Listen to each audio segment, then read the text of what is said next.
সকালবেলা উঠেই দেখি আকাশ কালো মেঘে ঢাকা। এরপর বারান্দায় গিয়ে দেখি চারিদিক জলমগ্ন, যেন মনে হলো ছিলাম কলকাতায়, সকালে ঘুম থেকে উঠে ঘাটালে পৌঁছে গেছি। যেদিকে চোখ যাচ্ছে শুধু জল আর জল। বাবিনের আজকে প্র্যাকটিক্যাল পরীক্ষা ছিল, সেটাও ক্যান্সেল করে দিয়েছে। সাউথ পয়েন্টের ইতিহাসে এই ধরনের নোটিশ বিরল।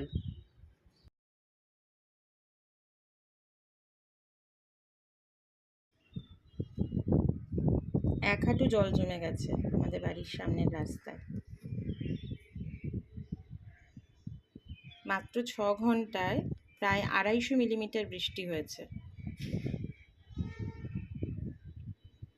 আর আমাদের যদি এই অবস্থা হয় তাহলে পুরো কলকাতা পুরো জলমগ্ন আজকে।